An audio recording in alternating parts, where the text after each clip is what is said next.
semuanya, balik lagi sama aku. Dan di video Kismis kali ini aku bakal ngebahas tentang cerita horor 2 kalimat.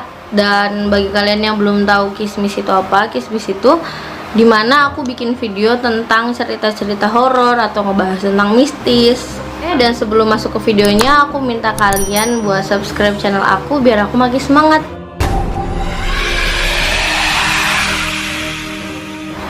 Cerita horor 2 kalimat, dan mari kita mulai. Jika mendadak kalian mencium aroma busuk atau tidak enak, maka kemungkinan besar ada tamu yang tak diundang telah datang di sampingmu. Seperti jika saat kamu tidur di malam hari, lalu kalian mencium bau busuk atau bau gosong, jangan melihat ke arah guling kalian, karena mungkin guling itu telah berubah menjadi sesuatu. Tapi terkadang mereka juga tidak memiliki aroma wangi atau wangi minyak.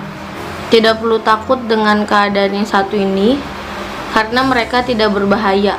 Mereka hanya ingin berdiri dan melihat kalian tidur dari sudut kamar kalian. Baru pembukaan.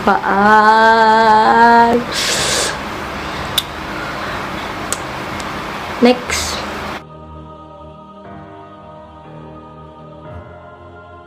Pacar adikku meninggal karena kecelakaan sehari sebelum adikku berulang tahun. Dia menangis tak kunjung berhenti. Karena besok adikku berulang tahun, aku berjanji kepadanya akan memberi hadiah tepat di saat dia bangun tidur. Dan pada saat adikku telah bangun, dia berteriak setelah melihat hadiah yang kuberikan.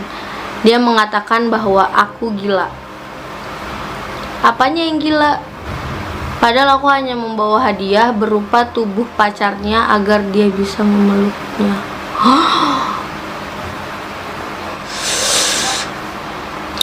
Ini kakaknya kayaknya emang bener-bener gila. Kayaknya dia ngegali si kuburan pacarnya.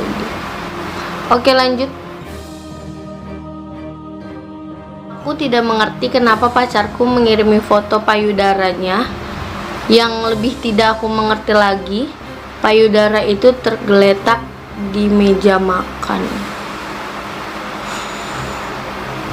Ini antara pacarnya yang dibunuh, terus payudaranya di set kayak gitu.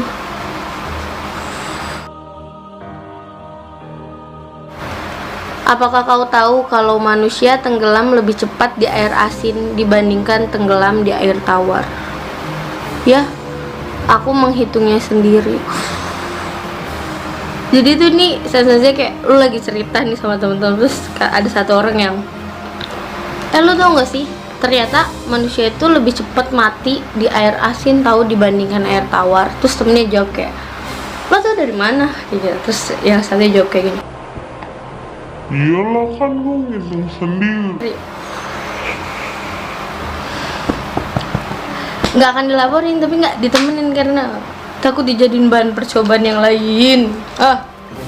Oke, lanjut.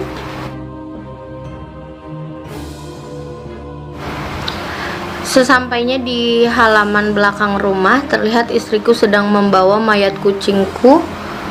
Dia mengubur kucing itu persis di samping tempat aku mengubur jasad istriku 4 hari yang lalu.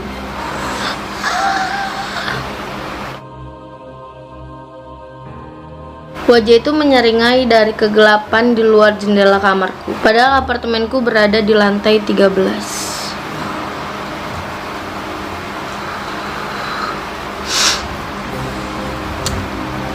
Oke. Aku mendengar suara ketukan pintu. Kupikir ada yang mengetuk dari jendela.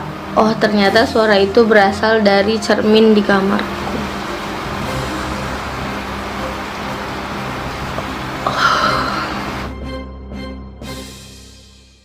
Kemarin aku telah membunuh temanku, namun mengapa ayah berkata dia mencariku tadi?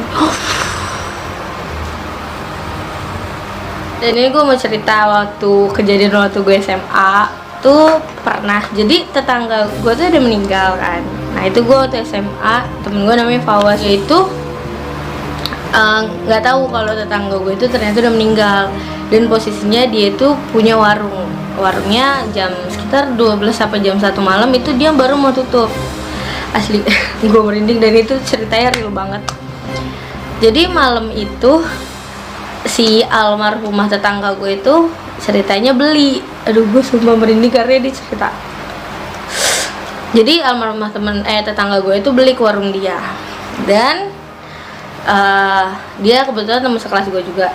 Dia biasa kayak beli sopel, beli obat nyamuk kayak gitu buat keperluan dia tidur, karena dia sering banget beli ke warung itu dengan keadaan mukanya tuh pucet. Dan temen gue karena nggak ngeh kalau dia udah meninggal, kayak cuman dia nanya kayak, teh kok mukanya pucet banget kayak gitu, cuman oh nggak enak badan gitu doang. Ya pulang lah kan, itu sekitar dia mau siap-siap mau tutup. Asli gue merinding. Nah terus udah kayak gitu nih ya, temen gue cerita lah ke mamahnya, bilang gini, mah teh itu dia tadi ya beli autan, beli ini kayak gini, kok mukanya pucat banget ya. Dan mamahnya sontak kayak bilang, teh itu kan udah meninggal. Dan lu tahu temen gue selama 7 hari hampir seminggu dia nggak masuk sekolah, dia sakit, dan besoknya dia baru cerita sama gue karena rumahnya tuh deket banget sama rumah gue yang meninggal. Kayak dia bilang, emang ini udah meninggal ya kayak gitu. Udah, lu gue tuh pas ini dia akhirnya cerita sama gue, dari gue disitu merinding banget. Dan makanya pas gue tanya ke mama gue, kenapa kalau kita ada yang meninggal tetangga tuh kita nengok, kita harus tahu, karena takutnya walaupun baik yang bilang kalau udah meninggal tuh biasanya nggak bakal nyamperin, nggak bakal ini, nggak bakal itu, tapi seenggaknya kita tahu bahwa dia udah meninggal. Dan banyak banget kejadian dia nggak tahu kalau si orang itu meninggal malah didatengin, itu malah kitanya yang kena, biasanya kayak gitu. Dan menurut gue udah cukup hari ini.